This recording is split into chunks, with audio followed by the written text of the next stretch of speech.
สบายดีท่านประธานและคณะกรรมการที่เคารพและนับถือเป็นอย่างสูงข้าพเจ้าจะมารายงานบทโครงการบทวิทยานิพนธ์ในระดับปริญญาโทในหัวข้อปัจจัยที่มีผลต่อกับความต้องการถือเงินบาทของบรรดาบุคคลทั่วไปอยู่ในนครหลวงเวียงจันทร์ซึ่งเนื้อในการนำเสนอความคืบหน้าของบทดังกล่าวจะประกอบมีอยู่4ภาค1ภาคที่1ก็คือบทนำภาคที่2ทบทวนเอกสารและขอบเขตแนวคิดภาคที่3วิธีการค้นคว้าวิทยาศาสตร์ภาคที่4ผลการค้นคว้าและการอภิปรายความเป็นมาและสภาพปัญหาในระยะผ่านมาสภาพการนำใส่เงินตราอยู่สปป.ลาวแม้นมีการนำใส่เงินตราหลายสกุลในสังคมซึ่งมีทั้งเงินกีบที่เป็นสกุลเงินตราประจำชาติและเงินตราต่างประเทศที่ใส่มาเป็นระยะเวลาโดนนานโดยเฉพาะเงินบาทเป็นเงินตราของประเทศคู่ค้าก็คือประเทศไทยที่นำใส่ในการชำระสาสางในการซื้อสินค้าและการบริการปัญหาดังกล่าวถือว่าเป็นปรากฏการณ์เหนียวทอของสังคมที่กระทบต่อความเป็นเอกลักษณ์ทางด้านเงินตราของชาติอยู่ในระยะผ่านมาและสร้างความยุ่งยากให้แก่การรักษาเสถียรภาพเงินตราของชาติสาเหตุที่เฮ็ดให้สังคมนิยมการนำใส่เงินตราทางประเทศนั้นโดยเฉพาะเงินบาทแม่นย้อนสภาพเศรษฐกิจของเรายังอ่อนน้อยบวกกับผลกระทบจากวิกฤตการเศรษฐกิจของโลกอยู่ในหลายๆปีผ่านมาโดยเฉพาะในปี 2022 เกิดวิกฤตการเงินเฟ้ออยู่ในระดับ 6.25 ส่วนห้อยในเดือนมังกรเพิ่มขึ้นมาเป็น 36.75 ส่วนห้อยในเดือนตุลาปี 2022 ในต้นเดือนมังกรปี 2022 อัตราแลกเปลี่ยนโดยเฉลี่ยในเดือนของสปป.ลาวเท่ากับ 11,158.65 กีบต่อดอลลาร์มาฮอดเดือนพฤศจิกายนปี 2022 อัตราแลกเปลี่ยนเปลี่ยนแปลงโดยเฉลี่ยเท่ากับ 16,614.95 กีบต่อดอลลาร์ถ้าเทียบเป็นเงินบาทก็เห็นว่าเงินกีบมัน 1,000 บาทเท่ากับ 500,000 กีบในเดือนมังกรปี 2023 จากต้นปีมหาไทยปีอัตราแลกเปลี่ยนเงินกีบต่อดอลลาร์อ่อนค่าเท่ากับ 48.89 ส่วนห้อยจากการอ่อนค่าของเงินกีบเห็นว่าผลกระทบต่อการเหตุการณ์ค้าระหว่างประเทศจำนวนเงินกีบมูลค่าเท่าเดิมแต่บ่สามารถนำเข้าสินค้าได้จำนวนเท่าเดิมอีกอย่างในระบบเศรษฐกิจแม้นขาดแคลนเงินตราต่างประเทศโดยเฉพาะเงินบาทถ้าเทียบกับปริมาณความต้องการยังเห็นว่ามีความต้องการสูงสังเกตเห็นได้จากการอ่อนค่าของเงินอยู่ในหลายๆส่วนที่ผ่านมาโดยเฉพาะเป็นการนำเข้าน้ำมันและการค้าต่างๆที่เฮ็ดให้เงินกีบอ่อนค่าจากปัญหาดังกล่าวจึงมีคำถามค้นคว้าอยู่3คำถาม 1. ลักษณะและสภาพของความต้องการถือเงินบาทของบุคคลทั่วไปอยู่ในนครหลวงเวียงจันทร์เป็นคือแนวใด 2. พฤติกรรมในการใช้เงินบาทของบุคคลทั่วไปอยู่ในนครหลวงเวียงจันทร์เป็นคือแนวใด 3. มีปัจจัยใดๆที่มีผลกระทบต่อกับความต้องการถือเงินบาทของบุคคลทั่วไปอยู่ในนครหลวงเวียงจันทร์นอกจากนี้ยังมีจุดประสงค์ในการศึกษาอยู่3จุดประสงค์ 1. ศึกษาลักษณะและสภาพความต้องการถือเงินบาทของบุคคลทั่วไปอยู่ในนครหลวงเวียงจันทร์ 2. ศึกษาพฤติกรรมในการใช้เงินบาทของบุคคลทั่วไปในนครหลวงเวียงจันทร์ 3. ศึกษาบรรดาปัจจัยที่มีผลต่อกับความต้องการถือเงินบาทของบุคคลทั่วไปอยู่ในนครหลวงเวียงจันทร์สมมุติฐานหลักที่ใช้ในการศึกษาสมมุติฐานเราจะมีหลายสมมุติฐานแต่ในนี้เราจะยกสมมุติฐานหลักออกมาอยู่4สมมุติฐานผู้ตอบแบบสอบถามที่มีอาชีพค้าขายจะมีผลต่อความต้องการถือเงินบาทหลายกว่าอาชีพอื่นๆผู้ตอบแบบสอบถามที่มีรายรับสูงจะมีผลต่อกับความต้องการถือเงินบาทหลายกว่าผู้ที่มีรายรับต่ำผู้ตอบแบบสอบถามข้ามไปประเทศไทยหลายจะมีผลต่อกับความต้องการถือเงินบาทหลายกว่าผู้ที่ไปหน่อยหรือบ่ไปเลย 4. ผู้ตอบแบบสอบถามมีการใส่จ่ายเงินบาทหลายจะมีผลต่อกับความต้องการถือเงินบาทหลายกว่าผู้ที่ใส่จ่ายเงินบาทน้อยผลคาดว่าจะได้รับจากการศึกษาสามารถทำหูถึงสภาพร่วมของความต้องการถือเงินตราต่างประเทศโดยเฉพาะเงินบาทเพื่อจุดประสงค์หยังและอุปสงค์เงินตราต่างประเทศขึ้นกับปัจจัยใดๆที่เป็นตัวกำหนด 2. ในการกำหนดนโยบายต่างๆและบริหารเงินตราต่างประเทศของธนาคารแห่งสปป.ลาวเพื่อบริหารจัดการบ่ให้เงินกีบของเราอ่อนค่าหลายเกินไปเมื่อเทียบกับเงินตราต่างประเทศจนจะนำไปสู่ภาวะเงินเฟ้อซึ่งมีผลกระทบทางด้านลบในปัจจุบัน เป็นต้นแม่ในการใส่ใจต่อกับการนำเข้าสินค้าภาคที่2ทบทวนเอกสารและขอบเขตแนวคิดอยู่ในนี้จะสร้างร่วมทฤษฎีที่เกี่ยวของหลักหนึ่งก็คือทฤษฎีความต้องการถือเงินของเคนทฤษฎีเงินตราทฤษฎีว่าด้วยการหันเป็นสกุลเงินสากลทฤษฎีปริมาณเงินทฤษฎีนำใช้เงินตราหลายสกุลนโยบายเงินตราของสปป.ลาวอยู่ในแต่ละระยะทบทวนบทค้นคว้าวิทยาศาสตร์ที่เกี่ยวของจากการทบทวนเห็นว่าบทค้นคว้าที่ขายคือกับบทข้าพเจ้าหลายที่สุดก็คือ1นันทิดา2019ได้ศึกษาปัจจัยที่มีอิทธิพลต่อการนำใส่สกุลเงินอยู่สปป.ลาวกรณีศึกษาเศร้าค้าขายอยู่ตลาดลือไส้เมืองไส้แขวงอุดมไส้วิธีการศึกษาแม่นแบบ OLS 2เลษาปี2014ปัจจัยที่มีผลต่อการถือครองเงินตราต่างประเทศของครัวเรือนอยู่ประเทศกัมพูชาวิธีการศึกษาแม่น OLS 3 6เวลา2013นำใส่ศึกษาการนำใส่เงินตราหลายสกุลและเศรษฐกิจของประเทศซิมบับเวในปี2013วิธีการศึกษาแม่น OLS 4จินสวัสดิ์ปี2011ได้ศึกษาปัจจัยที่มีผลต่อกับความต้องการถือเงินตราต่างประเทศของประชาชนเมืองหลวงพระบางและแขวงหลวงพระบางวิธีการศึกษาแม่น OLS อันนี้เป็นลำดับสื่อปีหัวข้อแล้วก็ตัวเปลี่ยนที่ใส่ในการศึกษาของบทค้นคว้าที่ผ่านมาเพื่อจะเป็นแนวทางในการเอาไปใช้ในการกำหนดตัวเปลี่ยนของบทข้าพเจ้าเพื่อให้มีบนอิงขอบเขตแนวคิดเห็นว่าตัวเปลี่ยนตามแม่นปริมาณความต้องการถือเงินบาทตัวเปลี่ยนอิสระจะมีอยู่3ภาคส่วน1ลักษณะส่วนบุคคล2ลักษณะครัวเรือนและ3พฤติกรรมในการใส่เงินตราต่างประเทศภาคที่3วิธีการค้นคว้าวิทยาศาสตร์การออกแบบการศึกษาได้ใส่เศรษฐามิติในการวิเคราะห์โดยใส่แบบจำลองอธิบายการพัวพันของตัวเปลี่ยนตามและตัวเปลี่ยนอิสระนำใส่เขาในการวิเคราะห์แบบปริมาณโดยใส่สมผลถดถอย multiple regression โดยวิธีการมอง2หน่วยสุด OLS ประชากรและกลุ่มตัวอย่างแมนบุคคลทั่วไปอยู่ในนครหลวงเวียงจันทร์ซึ่งตัวอย่างที่เก็บได้ตัวจริงที่จะใส่เขาในการวิเคราะห์รวมทั้งหมดมีอยู่290ตัวอย่างซึ่งมีแบบจำลองในการศึกษาตัวเปลี่ยนตามแมนปริมาณความต้องการเงินบาท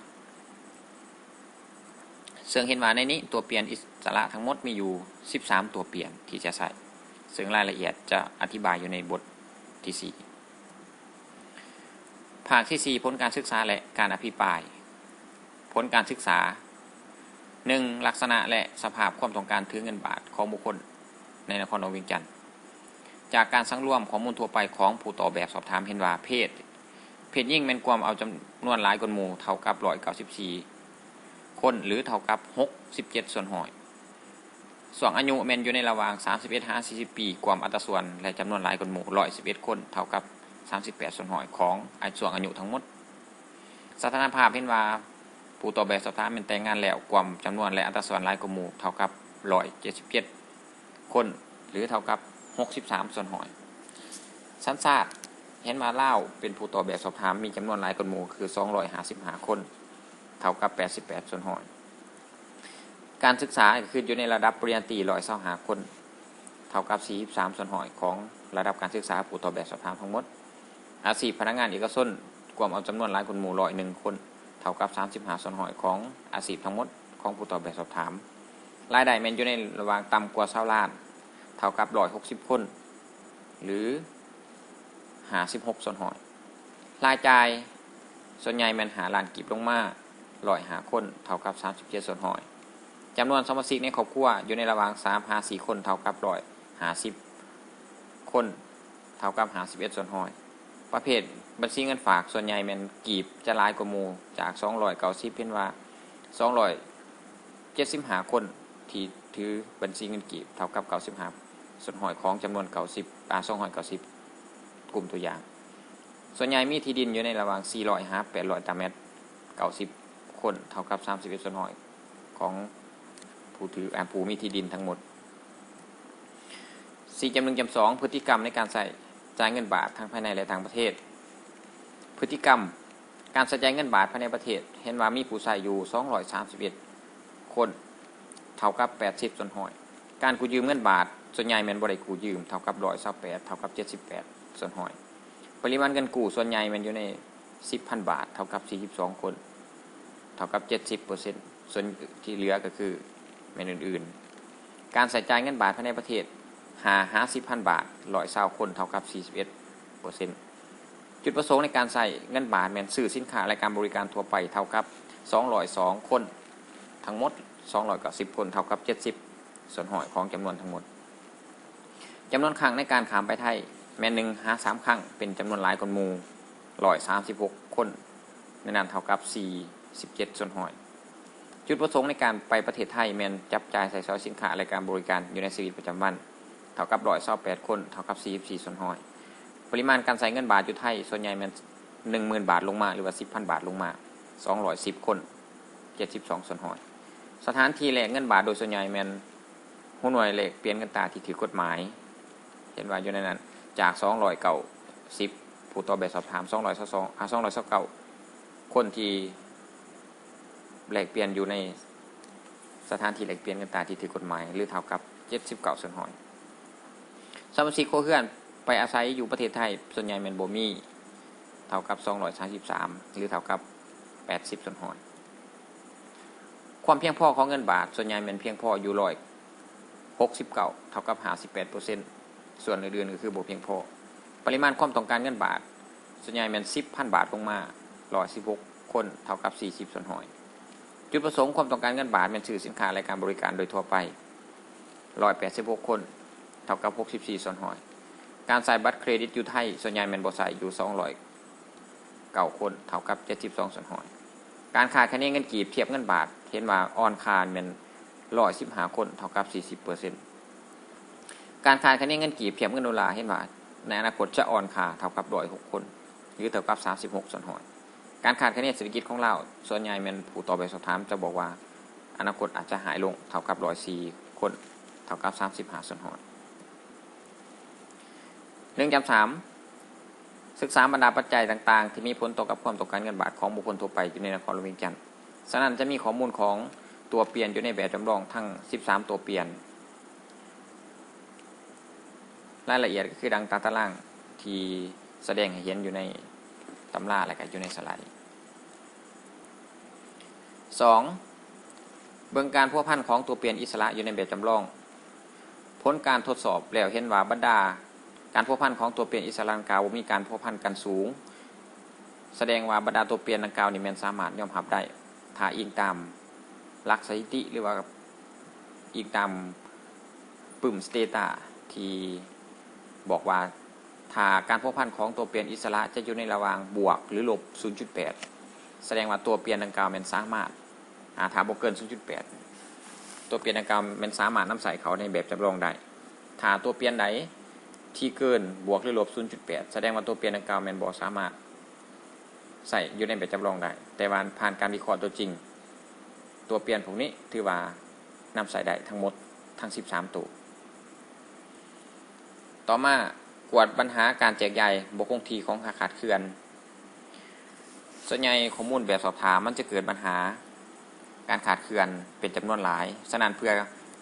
กวดปัญหาว่าตัวเปลี่ยนหรือว่าแบบจำลองที่เราใส่นั้นมีปัญหาดังกล่าวหรือบ่ถ้าเป็นแบบ OLS ฉะนั้นเราจะมีการกวดปัญหาดังกล่าวโดยใส่วิธีของบรูซปราแกรมผลการออกมาเห็นว่าค่า probability ค่าความน่าจะเป็นแม่นเท่ากับ 0.000 ผลการคำนวณเห็นว่าค่า probability นี้น้อยกว่า 0.1 แสดงว่าปฏิเสธหัด0 constant variance หมายความว่าเกิดปัญหา heteroscedasticity ถ้าหากว่าค่า probability นี้ใหญ่กว่า 0.1 แสดงว่าบ่เกิดผลการวิเคราะห์เห็นว่ามันจะเกิดฉะนั้นเราจะแก้ไขปัญหาดังกล่าวด้วยวิธีตืม robust standard error อยู่ในสมผล regression ซึ่งผลการเปลี่ยนแปลงจากการนำใส่วิธี robust standard error ได้ดังหลุมนี้อันนี้แม่นผลได้รับจากบรรดาปัจจัยที่มีผลต่อกับความต้องการถือเงินบาทของบุคคลทั่วไปอยู่ในนครหลวงเวียงจันทน์จากตัวเปลี่ยนทั้งหมด13ตัวเปลี่ยนเห็นว่ากลุ่มจำนวนตัวอย่างเขามีอยู่290กลุ่มตัวอย่างค่า F เท่ากับ 17.07 ค่า r square เท่ากับ 0.5855 หมายความว่าตัวเปลี่ยนอิสระทั้งหมดสามารถอธิบายตัวเปลี่ยนตามได้อยู่